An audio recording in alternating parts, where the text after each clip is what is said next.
Contigo. Contigo.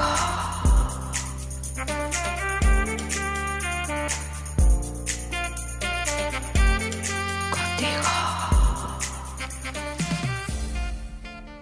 Seguimos esta tarde con nuestro programa. Último día de la semana, último programa, y regresaremos nuevamente pues el próximo martes, porque realizamos martes, jueves y viernes este programa que se llama Contigo. Y nos acercamos ahora en busca de un nuevo político, en este caso de un consejero del Cabildo de Lanzarote, un consejero de Coalición Canaria, que se llama David de la Hoz. Buenas tardes, caballero. Buenas tardes, Antonio. Ustedes esta semana denunciaron, hace unos días, la existencia de una casa de brujas en el Cabildo Insular de Lanzarote. Así es, porque desde luego algunos presumían de que iban a dignificar la primera institución y que iban aludiendo a algún movimiento que en la pasada legislatura se hizo institucional de los centros del Cabildo. Y lejos de dignificar, hemos visto que ya en estos 8 meses, escasos 8 meses, aparte de no haber presentado un programa de gobierno, las dos fuerzas que confluyen, tanto el Partido Popular como el Partido Socialista, han desplazado, han cesado como más de profesionales. En la última semana han sido 7 cargos de directores, jefes de servicios, coordinadores, y sin ninguna motivación previa, ¿no? Y además sin notificarle a los propios profesionales. Esta señora María Dolores Corujo no era la que criticaba en su momento a Coalición Canaria en el Cabildo de estar persiguiendo y expulsando a los trabajadores. Por eso le digo que lejos de llegar a dignificar la institución, están haciendo todo lo contrario.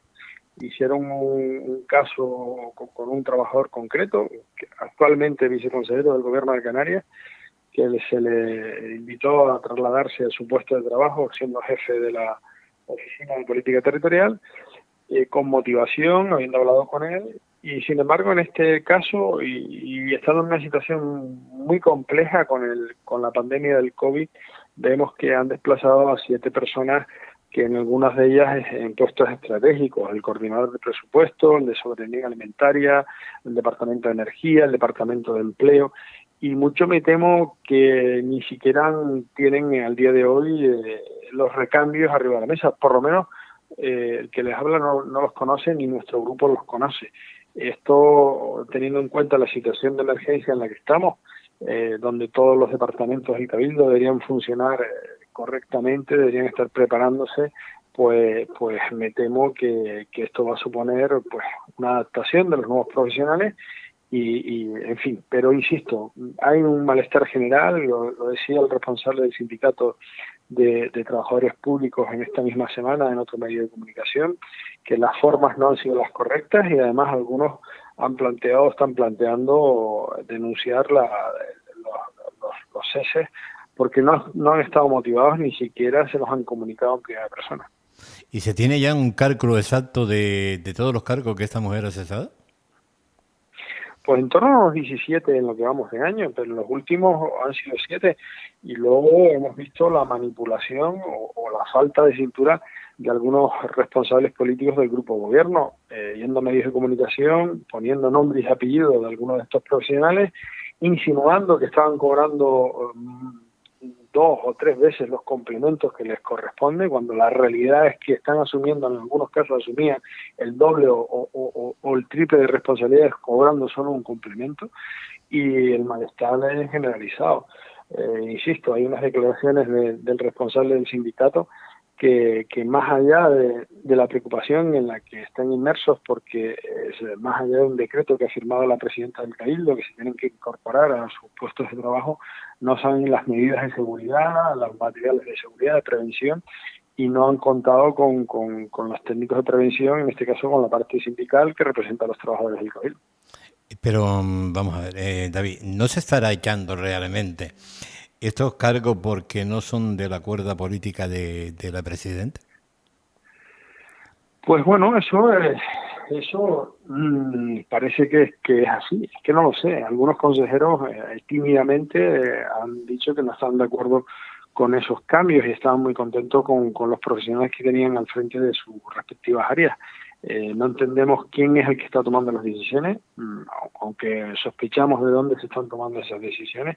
No sé si se están compartiendo y son colegiadas por el grupo de gobierno, o sea, en este caso, si el Partido Popular es cómplice de todas estas decisiones o simplemente calla y otorga, o qué está pasando. Desde luego, creo que no es el momento de estar haciendo cambios en una institución que debe estar para dar respuesta a esta situación compleja que vamos a vivir, y serán pues los propios trabajadores los que tengan que decirlo, y nosotros hemos denunciado esta cuestión. Algunos han acusado incluso de decir que si estos profesionales tenían carné de Coalición Canaria, otra falta de respeto a los profesionales. Sí que hay una persona que ha ido en listas de Coalición Canaria y otra independiente, pero eso no tiene nada que ver para que los ceses, los traslados, se les comunique a los afectados, se les motive y están en su derecho en poder hacer movimientos y traslados y ceses y nombramientos, por supuesto, pero tiene que haber una motivación, tiene que haber unos principios y tiene que haber un mínimo de corresponsabilidad y de trato personal con los trabajadores. No es el caso en estos últimos despidos, ni tampoco en los últimos ceses, perdón, no han sido despidos, ceses, y ni tampoco en los anteriores. Este es el estilo de la nueva corporación del Cabildo, de la presidenta del Cabildo y su jefe de gabinete. Y esperamos a ver cómo evoluciona esto, ¿no? Me temo que lejos de buscar un encuentro con todas las formaciones y estar pensando en qué hacer en esta situación de crisis de COVID-19, salvado aparentemente la situación sanitaria, por lo menos en nuestra isla y en Canarias en general, nos viene encima una crisis que no somos capaces nadie de calcular, ¿no? La inactividad del motor económico como es el turismo no va a ser una actividad, no va a ser un sector que se vaya a recuperar de la noche a la mañana, y por lo tanto tenemos que poner todos los mecanismos posibles para amortiguar esta situación. Afortunadamente Lanzarote hoy está mucho mejor preparada que hace 10 años. Contamos con el Cabildo con un remanente de más de 100 millones de euros. Hay que recordarle a la gente, a nuestros oyentes, que allá por los finales del 2009, cuando Coalición Canaria afrontó la presidencia del Cabildo, nos encontramos una institución que tenía más de 100 millones de euros en deuda, con las dos empresas quebradas, las dos grandes empresas públicas quebradas, como era Inalsa y los centros turísticos. Y hoy, afortunadamente, tenemos más de 100 millones de remanentes, tenemos las dos empresas públicas saneadas. Hemos avanzado en muchas cuestiones que nos dan posibilidades de por lo menos amortiguar este duro golpe que va a suponer el parón de la economía, ¿no? Bueno, tanto la presidenta como el vicepresidente han dicho en muchísimas ocasiones que ese superávit del cual ustedes presumen no es tanto, ¿no? Bueno, han llegado a decir los disparates como que los centros turísticos estaban en quiebra. Yo creo que la credibilidad que han tenido en estos meses de gobierno ha quedado reflejada en sus propias declaraciones. Una cosa es el tiempo pre-campaña electoral y campaña electoral, donde cada formación hace su relato y cuenta lo malo que es el otro y poco más o menos, pero algunos siguen con el relato de la campaña, con el relato de siempre, ¿no? Oye, es que los números están ahí, las auditorías están ahí, los datos son claros. Llegaron a decir que los centros turísticos estaban en quiebra y que no podían pagar los proveedores, pero ahora vemos cómo niegan poder hacer un ERTE para por lo menos mantener los recursos que tienen acumulados los centros turísticos. Lo que no puede ser es que un día digan una cosa y al día siguiente la contraria. La realidad es que nosotros nos encontramos en una alza intervenida judicialmente con más de 50 millones de euros de deuda. La realidad es que en los finales de 2009 el Cabildo contaba con más de 56 millones de euros en deudas a bancos, y hoy la realidad es que tiene más de un remanente de más de 100 millones de euros.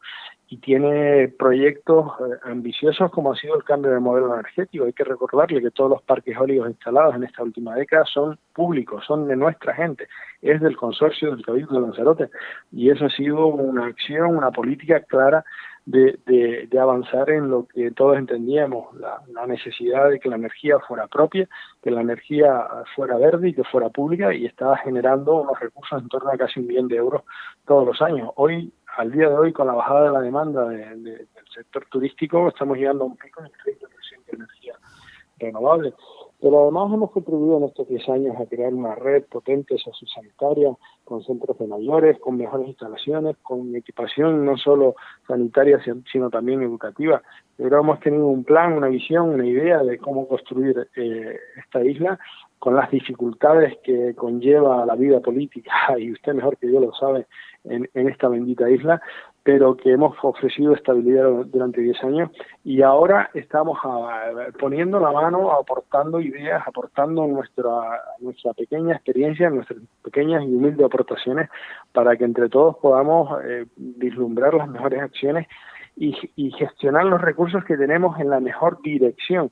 Pero desgraciadamente solo asistió una junta de portavoces para hablar del COVID, fue muy rápida, y en 2 meses pocos gestos para intentar que todas las organizaciones políticas y actores de la isla puedan remar hacia una misma dirección. No así lo está haciendo el gobierno de Canarias, que hemos visto que estamos trabajando en un pacto de reconstrucción, de reactivación de la economía, donde todos los agentes sociales y partidos políticos están aportando a ese documento. Eso debería estar también el Cabildo de Lanzarote, junto a todos los municipios y los agentes sociales, patronales, sindicatos, etcétera, etcétera. ¿Y usted cree que es necesario realmente de hacer un ERTE en los centros turísticos? Bueno, yo creo que el ERTE es una medida que está ahí para poder utilizar en momentos que puedan ser útiles para salvar la empresa pública. Primero se intentó transmitir a la gente que las empresas públicas no se podían acoger un ERTE, y que Coalición Canaria estaba haciendo esta propuesta porque tiene no sé qué rencor o no sé qué persecución con los trabajadores de los centros turísticos. Nada lejos de la realidad.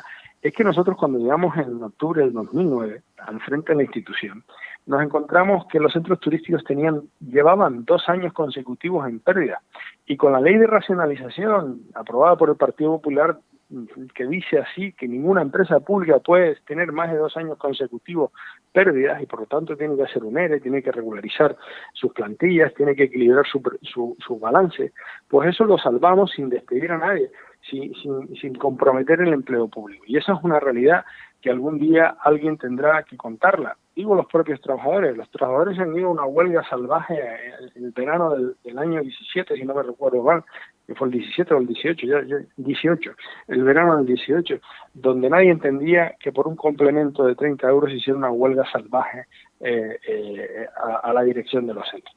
Dicho eso, que había una manipulación política continua y constante a través de los centros turísticos, nosotros lo que planteamos un ERTE de los centros turísticos es para salvaguardar el empleo y no tener que tomar medidas drásticas y no vaciar la caja de los centros turísticos, y permitir que cuando se recupere en algo la economía, poder ir incorporando a los trabajadores a su actividad normal. Pues esa decisión se tomó ni siquiera la tomaron en cuenta. Empezaron a insultar al proponente de la propuesta, cuando algunos trabajadores, representantes sindicales, hablaban de la necesidad incluso de valorar esa propuesta. Las empresas públicas que dependen de la actividad económica comercial, como es claramente los centros turísticos, pueden acogerse a los ERTE, como lo han hecho otras empresas públicas en otros sitios. Y por lo tanto no entendíamos por qué ese empeño de mantener la plantilla sin propiciar, sin valorar la posibilidad de un ERTE que nos permitiría mantener los recursos durante más tiempo en la caja de los centros turísticos. ¿Ha metido Loli Corujo muchos cargos nuevos? Bueno, ha metido lo que les corresponde. Yo no creo que que ese sea el fondo del problema. Igual que tampoco es el fondo del problema que pueda modificar, estructurar y cambiar algunos jefes de departamentos, coordinadores, etcétera, etcétera. El problema es que no hay una idea concreta de lo que quiere hacer. El problema es que no hay una visión de isla. El problema es que no conocemos al día de hoy, casi un año después, el programa de gobierno firmado por el Partido Popular y el Partido Socialista, que nos han dicho una semana sí, otra también, que la próxima semana lo publican y se lo entregan a los medios y se lo entregan a la oposición. Es que no sabemos a dónde nos quieren llevar. El problema no es que se rodee de profesionales, que me temo que muchos de ellos pues bueno, no lo sé si tiene que ver con que tienen afiliación en su partido o no. Ese es el problema no es la cantidad, el problema es para qué. Y si usted me dice que va a contratar a 3 asesores, a 4, a 5, a 10, o va a modificar a una persona de un lado para otro, el problema no es que lo haga, el problema es para qué. Y eso es lo que queremos preguntarle, ¿para qué está haciendo estos cambios? Y si tiene una motivación concreta de que lo está haciendo. Es que son áreas algunas estratégicas, como el coordinador de presupuesto. Es que el presupuesto hay que modificarlo. Es que no se puede permitir que la administración siga un ritmo de parálisis. Necesitamos sacar proyectos que están licitados y con financiación para que se ejecuten, para generar un poco de actividad económica, para que las empresas constructoras de la isla puedan seguir manteniendo el empleo, etcétera, etcétera. En eso deberíamos estar preocupados y no en guerras que no conducen a ningún lado, sino a seguir generando malestar y seguir generando un estado de cabreo generalizado, en donde algunos pues parece que disfrutan. Y lo que no es de recibo es que también se les haya acusado veladamente a los trabajadores que ya le decía que estaban cobrando complementos que no les correspondían o que estaban trasladando información a la oposición y llamándoles o acusándoles de chivatos. Eso es lo que no es recibo y eso desde luego no es dignificar la institución y a sus trabajadores. ¿Y cómo ha visto usted la gestión de Loli Corujo como presidenta del Cabildo de Lanzarote? Bueno, todavía estoy esperando a verla, más allá de su retórica, que tiene una buena retórica, y continuamente sacar su relato de lo malo que era Pedro Saginés y lo malo que es Coalición Canaria. La realidad es que ellos han sido partícipes de los cogobiernos, tanto el Partido Popular como el Partido Socialista, durante estos 10 años de estabilidad, porque hay que decir que la estabilidad en sí es un valor, y Lanzarote venía de un periodo de 20 años de inestabilidad. Hay muchas veces que nos reunimos a charlar y dicen, no, es que los políticos de Fuerteventura sí que son políticos y se juntan y se unen para sacar sus proyectos de la isla cuando son necesarios.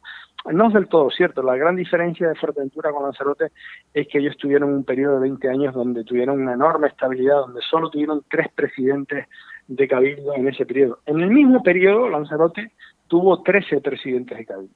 Entonces es muy complicado, muy difícil generar un proyecto, pensar, licitar, avanzar cuando tienes 13 presidentes de Cabildo, cuando la inestabilidad, la bronca, la forma el estilo de algunos, pues era ese, ¿no? Mantener ruido y propiciar que mientras no estuvieran los míos, pues generar todo el ruido posible. Insisto, no conozco al día de hoy cuál es el modelo de isla, cuál es el proyecto. Lo que sí que he visto en estos 8 meses es que han intentado seguir con su relato, intentar acapararse o quedarse con lo bueno, con lo estratégico, como el cambio de modelo energético o con algunas actuaciones, y luego, sin embargo, renunciar a otros proyectos interesantes, como fue el Museo Submarino, el Museo Atlántico, que es una joya, que es valorado por todo el mundo. En todas las redes sociales de todo el mundo aparecen fotos de ese museo, o los 4 caballos que estaban enfrente del castillo. Actuaciones absurdas que nadie entiende y que al día de hoy aún estamos esperando a saber. Por ejemplo, en los centros turísticos han desmantelado todo un cuadro de profesionales, de técnicos, y no sabemos a dónde nos quieren llevar, desde luego. ¿Y cómo ve usted la situación de esta crisis sanitaria en Lanzarote? Yo la veo con mucha preocupación porque si tenemos en cuenta que el sector turístico va a ser uno de los últimos sectores que se van a recuperar en todo el mundo, no hablo ahora de España ni de Canarias, pues en las islas, en los territorios lejanos como el nuestro y singulares, pues se va a complicar más. Y si hablamos ya en Canarias concretamente, pues en Lanzarote y Fuerteventura, pues aún más.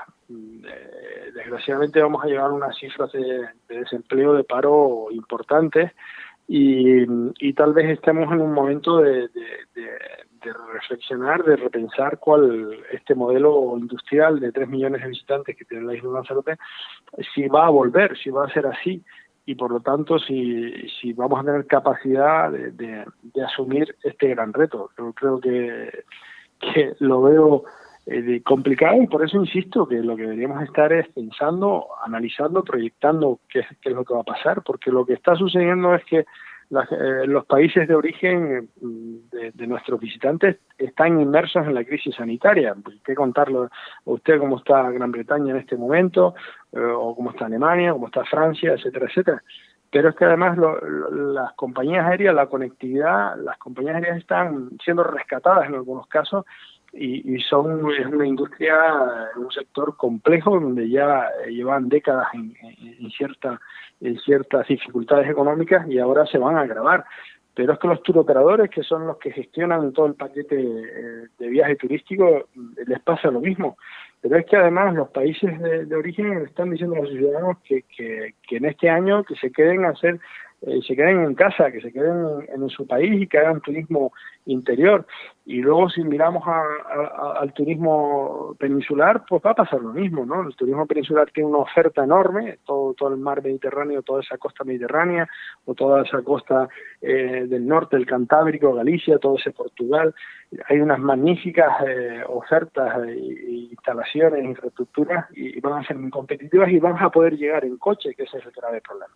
Por lo tanto, el panorama, más allá de que podamos recuperar algún turista poco a poco, y que van a seguir viniendo, por supuesto, pero no va a venir con la intensidad que hasta ahora hemos estado acostumbrados, por lo menos en un periodo corto, medio de tiempo, ¿no? Y eso nos debería hacer pensar qué podemos hacer. Muchas salidas no hay, pero por eso es tan importante, es tan estratégico que los recursos en las administraciones públicas aporten alguna salida, y que el poco dinero, la poca obra pública que se haga, sea obra pública estratégica dirigida a sectores como puede ser la energía, el sector primario, etcétera, etcétera. Yo creo que tenemos un reto importante por delante, entendiendo también que tenemos una población que pasa del 30%, una población foránea que no ha nacido en la isla, que igual va a poder tener más dificultades de un colchón familiar, de un colchón de relaciones familiares. Pero también, por otro lado, me preocupa mucho nuestra gente que a veces no sabe cómo acudir a la puerta de los servicios de las instituciones, de los servicios sociales, o a veces les da vergüenza pedir ayuda. Eso va a ser una realidad, va a estar siendo una realidad, y las propias instituciones van a tener problemas en sus tesorerías, va a haber tensiones. Por eso es muy importante, lo que pedía el vicepresidente del Gobierno de Canarias, una relación bilateral con el Estado español, para que a Canarias se les permita gastar su superávit, se le permita endeudarse, se le permita utilizar sus remanentes, no solo al Gobierno de Canarias, sino también a las instituciones como los cabildos y el ayuntamiento. Esos superávits que se hablan, que en torno a 4.000 millones de euros entre todas las corporaciones, es el fruto del esfuerzo de toda una sociedad, del colectivo de toda la sociedad canaria, que durante todos estos años hemos sido instituciones que hemos cumplido con lo mandado, cumplido con el cumplimiento del déficit, y el fruto está en ese superávit. Ahora no parece muy justo que ese dinero, que es el esfuerzo de todos los canarios, se destinen a otras cosas. Por eso era importante que acogernos a los ERTE, porque los ERTE ya lo estamos pagando todos. Los estamos pagando todos, contribuyendo con todos, pues entonces si podemos pagarlo y podemos beneficiarnos, ¿por qué no hacerlo, no?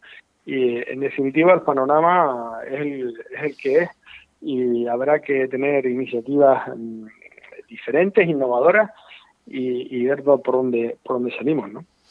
Y visto lo que hay con el turismo, ¿no cree usted que ya es necesario, por lo menos por parte de los ayuntamientos y cabildos, de ir aportando, elaborando proyectos, ideas, pues para conseguir otros modelos de industria, para no tener que seguir dependiendo siempre del turismo? Bueno, es que cambiar el modelo económico no va a ser fácil. Lo que sí tendremos que marcar algunos principios hacia dónde queremos ir. Yo creo que hay una cuestión que se empieza a debatir y que algunos llevamos hablando hace tiempo, que es la capacidad de carga. La capacidad de carga entendida como tu capacidad de huella de carbono. Yo creo que los destinos turísticos que van a permanecer van a tener que tener una alta reputación, no solo en el concepto de seguridad, entendido no solo por sanidad, sino todo lo que lleva la palabra de seguridad, sino también una alta reputación en lo que tiene que ver con la sostenibilidad. Intentar que los que nos visitan y que el destino en sí sea exquisito en la gestión de sus residuos, de la energía, de sus alimentos. Por eso la huella de carbono entendida, la capacidad de carga entendida con la huella de carbono igual a cero, va a ser fundamental. Pero eso es un camino que hay que transitar y eso es uno de los principios, de los pilares que hay que fomentar. Nosotros hemos dado pasos importantes, como le decía, lo del cambio de modelo energético con la instalación de esos parques eólicos, pero tenemos que seguir avanzando. En el sector primario hemos avanzado mucho pese a que se ha retrocedido en el número de hectáreas cultivadas, pero hay que decir, claro, no es lo mismo el modelo del sector primario agrícola que teníamos hace 30 o 40 años, que era monocultivos de cebolla, de batatas, que se exportaba, a un sector ahora que todo lo que se produce se consume en la isla. Y tengo que decir que ahora mismo Lanzarote ha experimentado en estos últimos años pues que seamos capaces técnicamente de cultivar pues pitaya, espárrago, producir miel, una variedad de productos que hasta hace unos años era impensable que en Lanzarote pudiéramos ser capaces de cultivarlo. Eso nos da una vía de optimismo de que podemos un poquito avanzar en ese sector, entendiendo que tampoco va a cumplir las expectativas de cubrir toda la mano de obra que hay en Lanzarote. En Lanzarote hay 75.000 personas activas que pueden en búsqueda de trabajo y ahora mismo junto con los ERTES y con el paro acumulado estamos en torno ya a unos casi 40.000. Y eso son unas cifras importantísimas que nos tienen que hacer reflexionar y tiene que hacer que los dirigentes tengamos la suficiente capacidad y altura de mira para dejarnos de estar moviendo a profesionales de la casa y estar incomodando a mucha gente y estar a todos a una, ¿no? Y eso es lo que reclamo y lo que le pedimos a la presidenta cada vez que tenemos ocasión. Y ya para terminar, David, ¿no crees que el gobierno central de alguna manera se ha visto desbordado con esta crisis sanitaria? Bueno, lo del gobierno central, yo creo que todos los gobiernos, peor o mejor, se han visto sorprendidos. No sé por qué, y es que no tomaron en serio las medidas, no tomaron en serio las advertencias. Yo le tengo que decir que internamente llevaba meses siguiendo lo que estaba pasando en China y cuando saltó a Italia, pues mi preocupación era mayor y en algunas reuniones de la Permanente Nacional y del grupo parlamentario y del grupo del Cabildo trasladé mi preocupación y mi sensación de lo que íbamos a vivir y que desgraciadamente se ha cumplido con creces. Lo que me preocupa más del Estado español no es que las hayan cogido con el pie cambiado, que las han cogido. Lo que más me preocupa es la inestabilidad que están mostrando, la falta de seriedad, la falta de altura de miras y el continuo regate en corto que hemos visto en estos días, con la firma de Bildu, con la firma de un acuerdo que ni siquiera todo el Consejo de Gobierno sabía que estaban firmando con Bildu, dos cuestiones que es para hacérselo mirar. Una, la derogación de la ley de trabajo, que me parece muy bien, que hay que cambiar, pero lo más grave es que hayan firmado con Bildu que el País Vasco pueda utilizar su superávit, su remanente y que se puedan endeudar. Estamos hablando de la comunidad más rica del Estado español, que es el País Vasco. Sin embargo, la comunidad autónoma canaria, con sus dificultades, con sus porcentajes y sus indicadores de pobreza y de exclusión social, habiendo hecho un esfuerzo enorme durante esta década para cumplir los déficits y acumular entre todas sus instituciones en torno a 4.000 millones, aún no se nos ha permitido, aún no tenemos el sí de poder endeudarnos, de poder utilizar nuestros remanentes y utilizar nuestro superávit. Eso debería hacernos reflexionar como sociedad canaria y entender que es necesario que una formación política, llámese como se quieran llamar, ya no hablo ni de coalición ni de ninguna en concreto, pero un partido nacionalista tiene que estar sí o sí siempre en las Cortes Generales del Estado español para defender las singularidades y los derechos y los fueros históricos de esta tierra. Pues David, la verdad que muchísimas gracias por esta entrevista. Ya volveremos a hablar en otra ocasión, pero te agradezco la entrevista de esta tarde. Un placer, como siempre. Venga, muchísimas gracias. Hasta luego. Gracias a ustedes.